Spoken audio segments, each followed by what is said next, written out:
Hi, myself Mamta. I'm a lactation working in Nurture Hospital. So, delivery ಆದಮೇಲೆ 2 hours ಏನಕ್ಕೆ feed ಮಾಡಬೇಕು, ಇದು parents ಮತ್ತು ಡೆಲಿವರಿ ಆದ ಮದರ್ಗೆ big questions. Okay, so pain, surgery pain ಆಗಿರುತ್ತೆ ಅಥವಾ ನಾರ್ಮಲ್ ಡೆಲಿವರಿ ಪೇಯ್ನ್ ಇರುತ್ತೆ, ಮಗು ಇನ್ನೂ ಯೂಸ್ ಟು ಇರಲ್ಲ ಸಕ್ಕಿಂಗ್. ಸೊ ಪೇರೆಂಟ್ಸ್ ಎಲ್ಲ ಕೇಳ್ತಾರೆ ಏನಕ್ಕೆ ಅಷ್ಟು 2 hourಗೆ ಇನಿಷಿಯೇಟ್ ಮಾಡ್ತೀರಾ, ಅಷ್ಟು ಇಂಪಾರ್ಟೆಂಟ್ ಏನು? Okay, so first main important second our benefits.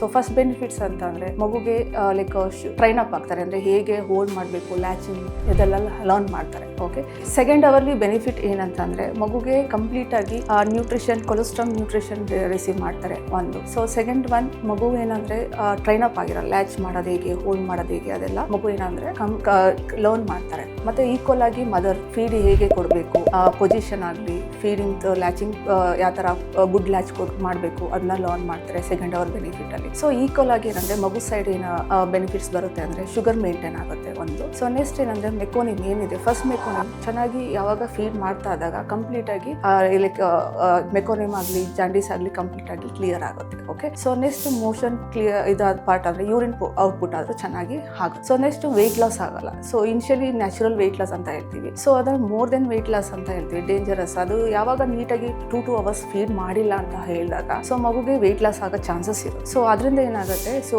Dehydration ಆಗೋ ಚಾನ್ಸಸ್ ಇರುತ್ತೆ. So next jaundice level increase ಆಗುತ್ತೆ, ಬಿಲಿರುಬಿನ್ ಲೆವೆಲ್. ಸೊ ಈ ಕಂಡೀಷನಿಂದ ಏನಂದರೆ ಯಾವಾಗಲೂ 2 hours ಫೀಡ್ ಮಾಡಿದಾಗ ಕಂಪ್ಲೀಟಾಗಿ ಮಗುಗೆ ಏನಾಗುತ್ತೆ ವೆಯ್ಟ್ ಲಾಸ್ ಆಗೋದು ಅವಾಯ್ಡ್ ಮಾಡ್ಬೋದು. ಮತ್ತು ಫಿಸಿಯೋಲಾಜಿಕಲ್ ಜಾಂಡೀಸ್ ಏನಂತ ಹೇಳ್ತೀವಿ ಅದನ್ನು ಕಂಟ್ರೋಲ್ ಬರುತ್ತೆ.